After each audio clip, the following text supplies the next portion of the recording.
अपनी इच्छा की शक्ति से अपने आप को नया आकार दें, अपने आप को कभी भी स्व इच्छा से नीचा न होने दें। इच्छा ही आत्मा की एकमात्र मित्र है और इच्छा ही आत्मा की एकमात्र शत्रु है। जिन्होंने खुद को जीत लिया है उनके लिए इच्छा एक मित्र है, लेकिन यह उन लोगों का दुश्मन है जिन्होंने अपने भीतर आत्मा को नहीं पाया है। सर्वोच्च वास्तविकता उन लोगों की चेतना में प्रकट होती है जिन्होंने खुद को जीत लिया है। शांत मन में, ध्यान की गहराइयों में आत्मा स्वयं को प्रकट करती है। स्वयं के माध्यम से स्वयं को देखकर एक आकांक्षी पूर्णता के आनंद और शांति को जानता है। कोई भी जो अच्छा काम करता है उसका कभी भी बुरा अंत नहीं होगा, न तो यहाँ और न ही आने वाले युग में।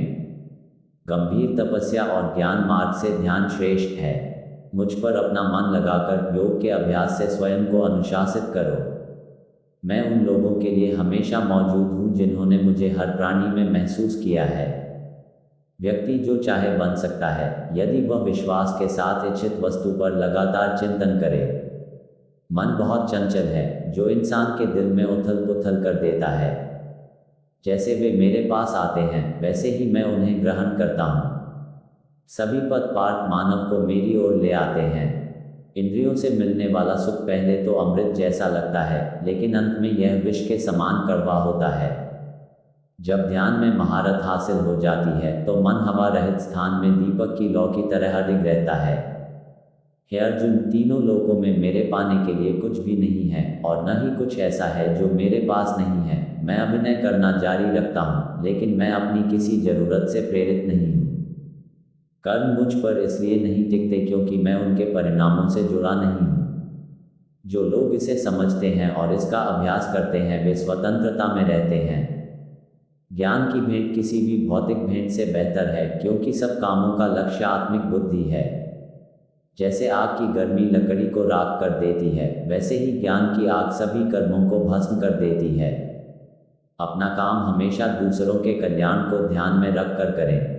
हर व्यक्ति का विश्वास उसकी प्रकृति के अनुसार होता है। मैं उन्हें ज्ञान देता हूँ जो सदा मुझसे जुड़े रहते हैं और जो मुझसे प्रेम करते हैं। मेरी कृपा से कोई सभी कर्तव्यों का निर्वाह करते हुए भी बस मेरी शरण में आकर अनंत अविनाशी निवास को प्राप्त करता है। बुद्धिमान व्यक्ति कामुक सुख में आनंद नहीं लेता। जो कार्य में निष्क्रियता और निष्क्रियता में कार्य देखता है वह एक बुद्धिमान व्यक्ति है। मैं धरती की मधुर सुगंध हूँ, मैं अग्नि की ऊष्मा हूँ, मैं ही सभी जीवित प्राणियों का जीवन भी और मैं ही सन्यासियों का आत्मसंयम हूँ। तुम उसके लिए शोक करते हो जो शोक करने के योग्य नहीं है और फिर भी ज्ञान की बातें करते हो। बुद्धिमान व्यक्ति ना जीवित और ना ही मृत व्यक्ति के लिए शोक करते हैं। बुद्धिमान व्यक्ति को समाज कल्याण के लिए बिना आसक्ति के काम करना चाहिए।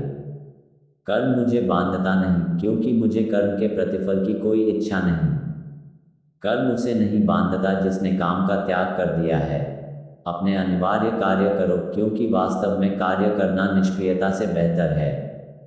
आत्मज्ञान की तलवार से काटकर अपने हृदय से अज्ञान के संदेह को अलग करके अनुशासित बनो। मनुष्य अपने विश्वास से निर्मित होता है, जैसा वो विश्वास करता है वैसा वो बन जाता है। इस जीवन में मनुष्य न तो कुछ खोता है और न ही कुछ व्यर्थ होता है। मन अशांत है और उसे नियंत्रित करना कठिन है, लेकिन अभ्यास से इसे वश में किया जा सकता है। केवल मन ही किसी का मित्र और शत्रु होता है। व्यक्ति या जीव का कर्म ही उसके भाग्य का निर्माण करता है। जब मानव अपने कार्य में आनंद खोज लेता है तब वह पूर्णता प्राप्त कर लेता है। क्रोध से भ्रम पैदा होता है, भ्रम से बुद्धि